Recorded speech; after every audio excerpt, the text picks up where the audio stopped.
본 불초의 종이 쓴 저서 창조의 모든 비밀이 밝혀지다에서 공개한 내용 가운데 이런 글이 있다. 하나님께서는 옛 세상을 홍수로 쓸어버리시면서 동시에 계획하신 일이 있는데, 그것은 홍수가 끝나고 나면 온 세상에 넘쳐나는 물을 감하셔야 하는 문제이다. 그래서 하나님께서는 넘쳐나는 물을 가둬놓을 바다를 더 깊고 넓게 하시기 위해서 홍수 심판을 하시는 중에 바닷속 해저에 지각 변동을 일으키시면서 바다 밑을 더 깊게 확장하셨고, 또한 땅의 지표면을 밀어 올려서 더 높게 하시기도 하였고, 또한 낮추기도 하셨다. 그래서 바다는 더 깊고 넓어졌고, 지표면은 많은 산맥들이 생겨났다. 그 중에서도 히말라야 산맥은 이 지구상에서 가장 높은 산맥으로 우뚝 솟아오르게 되었는데, 그 연유가 다 여기에 있었던 것이다.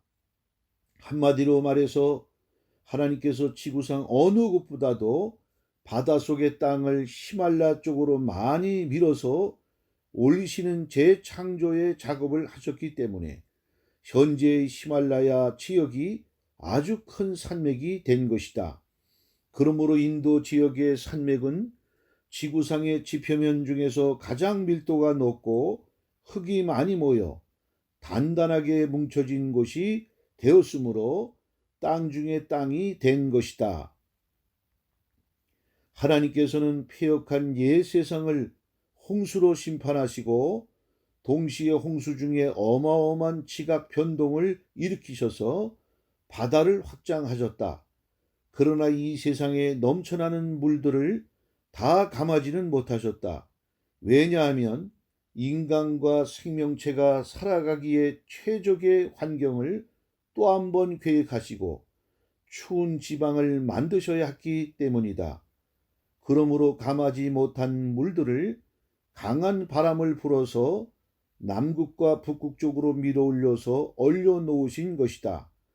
그러나 인류가 자연 환경을 훼손함으로 인하여 대기의 온도가 올라가 북극과 남극의 빙하가 녹고 있는데, 장차 이 빙하들이 다 녹으면 많은 땅들이 물에 잠기게 된다.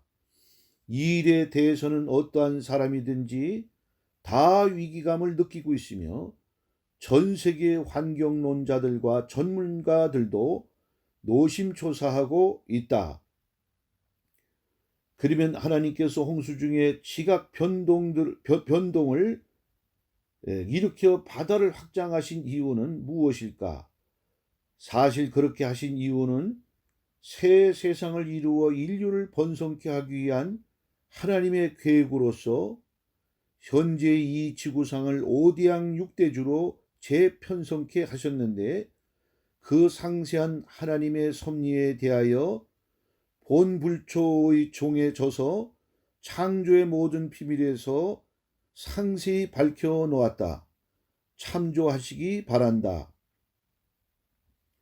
그러므로 땅 중에 땅인 인도 지방에서 그 땅의 소산을 먹고 살며 땅의 재료로 만들어진 인간들이 어느 지역보다도 더욱 번성하여 살고 있다는 것은 매우 합당한 일이다.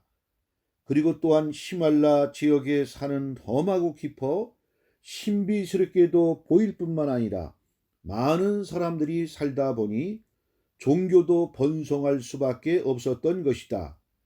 그러나 인도 땅의 모든 종교들은 참되신 하나님을 믿는 종교가 아니고 결국은 인간의 욕심과 교만으로 만들어진 종교이며, 또한 사단 마귀가 가세하여 합체된 종교로서 종말에 이르러서는 결코 큰 일을 벌이고 마는 땅이 된다. 참으로 안타까운 일이다. 이 세상에서 인도와 같이 종교적으로 사단 마귀화된 나라가 없다. 그러므로 이러한 귀신과 사단의 나라가 된 곳에서 종말기에 이르러 거짓 선지자가 나오게 되는 것은 당연하다.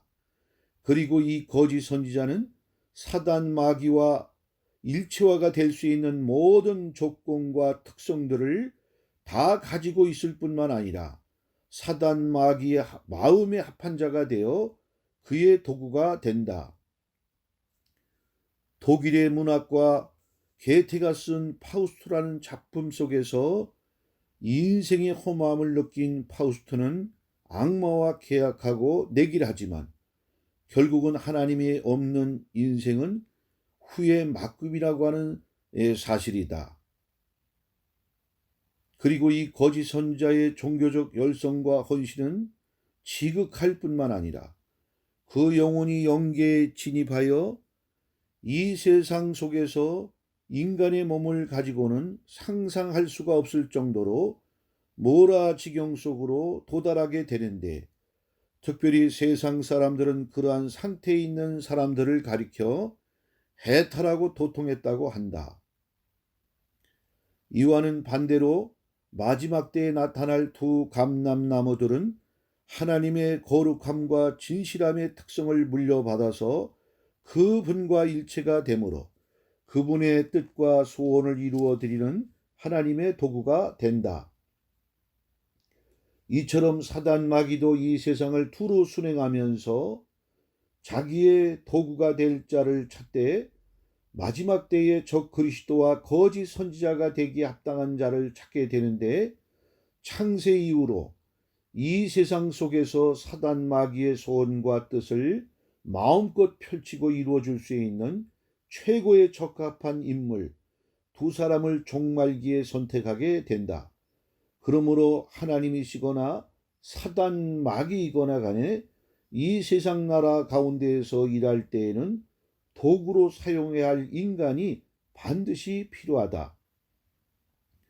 예수님의 12 제자 중 가룟 유다는 사단 마귀와 일체화되고 도구로 쓰기에 합당한 마음과 생각을 가진 자로서 결국은 그 마음에 마귀가 들어가서 사악한 일을 저지르고 말았다. 이처럼 우리도 늘상 의와 진리와 거룩함으로 날마다 새롭게 하심으로 변화를 받아 사단 마귀에게 종노릇하지 말아야 하겠다. 과연 우리는 누구의 편이 되고 또한 누구의 도구가 되어야 하겠는가? 하나님의 편인가? 아니면 사단 마귀의 도구가 될 것인가? 우리는 종말기에 이르러 결단하지 않으면 안 되는 것이다. 이처럼 사단 마귀도 자기와 일체화가 돼서 마음껏 부릴 수 있는 인간이 필요한데, 자, 그러면 그러한 자는 어떠한 자인가? 아마 다음과 같을 것이다. 항상 이 세상의 어떠한 것들보다도 사단 마귀보다는 더 사랑치 않을 뿐만 아니라 오직 전심으로 사단 마귀만을 위해 목숨 바쳐 일할 인간 재물이 되는 자라야만 할 것이다. 그런 의미에서 적그리스도와 거짓 선지자는 사단 마귀의 도구로서는 창세 이후로 이 세상 속에서 가장 적합하여 선택받는 자들이 될 것이다.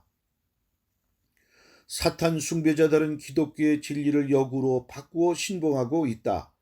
예를 든다면 하나님의 사랑을 마귀 사랑으로 대입하여 믿고 있으며, 그리고 또한 주기도문 같은 내용도 사탄을 숭배하고 찾는 주문으로 거꾸로 변역하여 사용하고 있다.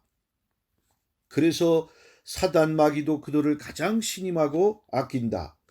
그리고 그들은 항상 사단 마귀들과 하나가 되어 교통하고 있기 때문에 언제든지 사단 마귀를 대신하고 대변한다.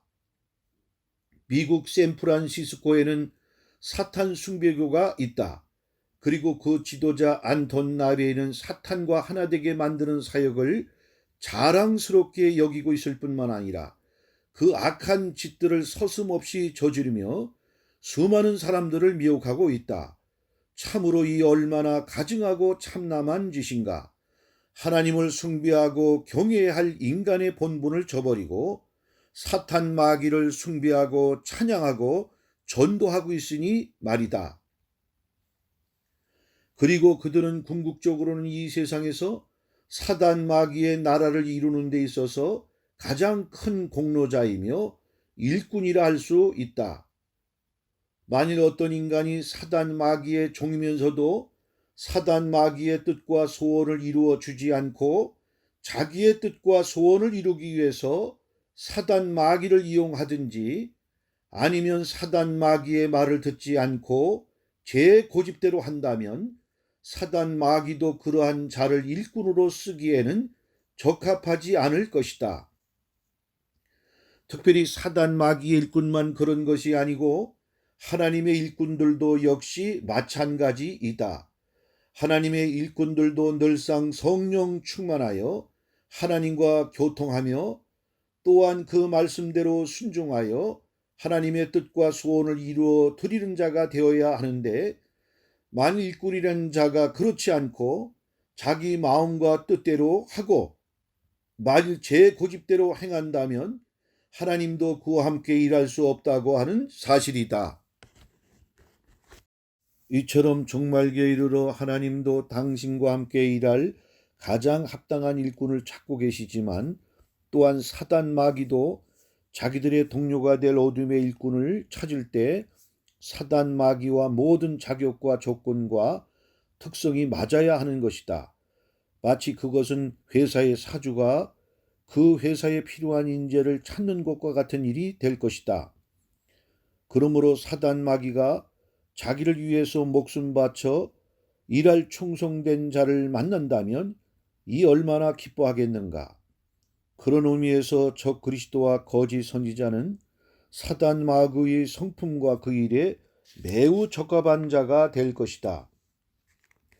그러므로 사단 마귀도 자기와 일체가 돼서 일할 그들을 너무나 흡족하고 만족하게 여기게 되므로 자기들이 가지고 있는 모든 능력과 힘과 권세를 다 쏟아 부어주게 된다. 그리고 또한 사단 마귀는 그들을 통하여 하나님과 그의 종들과 대리 전쟁을 치르게 하는데, 누가 이 세상의 임금이고 누가 이 땅의 주인인가 하는 주도권을 위한 다툼일 뿐만 아니라 이 세상을 차지하기 위해서 하나님과 그의 백성들을 대적하고 싸우게 되는 전쟁인 것이다. 자, 그러면 계속해서 계시록 13장에서 거짓 선지자에 대해서 말씀하시는 것을 살펴보자. 11절 말씀에 새끼 양같이 두 뿔이 있고 용처럼 말하더라. 이 말씀은 거짓 선지자가 위장하여 어린 양이신 예수님을 흉내내지만 그 입에서 나오는 말들은 하나같이 하나님의 말씀과 진리가 아닌 사단 마귀의 거짓된 말들이요 비진리라는 것이다.